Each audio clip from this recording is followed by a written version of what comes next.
Hello అండి, welcome back to my channel. ఈరోజు నేను మీకు వంజరం ఫిష్ ఫ్రై సింపుల్గా ఆయిల్ తక్కువతో ఎలా ఫ్రై చేసుకోవాలనేది మీకు రెసిపీ చూపిస్తున్నాను. ముందుగా నేను వంజరం ముక్కలు తీసుకున్నానండి. వంజరం ఫిష్ ఇది మధ్యలో తల తోక తీసిన తర్వాత మధ్యలో ఉన్న ముక్కలు తీసుకున్నాను. ఇలాగున్నవి సన్నగా కట్ చేసుకోవాలి, అప్పుడే బాగుంటుంది ఫ్రైకి. ఇలా సన్నగా కట్ చేసుకోవాలి. ఇప్పుడు దీన్ని మ్యారినేట్ చేసుకోవాలి. టేస్ట్కి తగ్గట్టుగా సాల్టు, 1/2 టీ స్పూన్ పసుపు, అలాగే 1 table spoon red chilli powder వేసుకోవాలి. 1/2 టీ స్పూన్ వేయించిన జీలకర్ర పొడి, 1/2 టీ స్పూన్ ధనియాల పొడి, అలాగే 1/2 టీ స్పూన్ మిరియాల పొడి. దీనిలోనికి 3 స్పూన్లు చింతపండు జ్యూస్ని చిక్కగా ఎలా తీసుకోవాలండి, పేస్ట్ లాగా, అది 3 స్పూన్లు వేసుకోవాలి. ఇప్పుడు ఇవన్నీ కూడా బాగా కలిసే విధంగా బాగా మిక్స్ చేసుకోవాలి.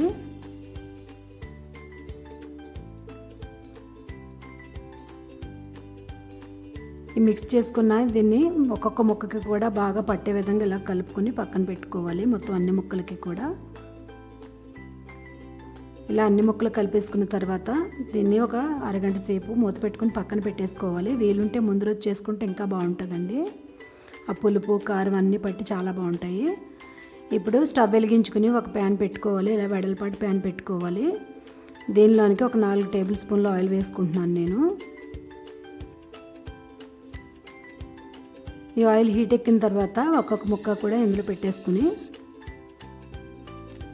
సిమ్లోనే చేసుకోవాలండి. ఒక 2 మినిట్స్ ఒక పక్క ఫ్రై చేసుకోవాలి. సిమ్లోనే చేసుకోవాలి, మూత పెట్టకూడదు. ఇప్పుడు 2 మినిట్స్ తర్వాత టర్న్ చేసుకుని వెనక్కి తిప్పుకొని మళ్ళీ ఇంకొక 2 మినిట్స్ ఫ్రై చేసుకోవాలి.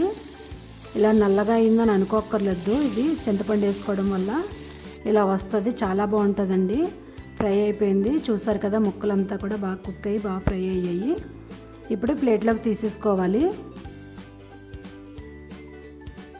ఇవన్నీ కూడా ప్లేట్లోకి తీసేసుకోవాలండి. ఒక్క చుక్క ఆయిల్ వేస్ట్ కాకుండా చక్కగా సింపుల్గా ఇలా చేసుకుంటే చాలా టేస్ట్ ఉంటుందండి.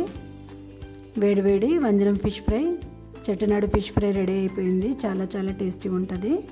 మీరు ఎవరైనా ఫస్ట్ టైం నా ఛానల్ చూస్తున్నట్లయితే సబ్స్క్రైబ్ చేయండి, లైక్ చేయండి, షేర్ చేయండి, బెల్ ఐకాన్ క్లిక్ చేయడం మర్చిపోవద్దు. ఇలా మధ్యలో ఉప్పు, కారం, నిమ్మకాయ పిండుకున్న ఆనియన్స్తో సర్వ్ చేసుకుంటే చాలా చాలా టేస్టీగా ఉంటుంది. ఈ వీడియో మీకు నచ్చినట్లయితే లైక్ చేయండి, షేర్ చేయండి. ఈ రెసిపీ మీరు ట్రై చేసి కామెంట్ చేయండి. Thank you for watching. మరొక వీడియోలో కలుసుకుందాం.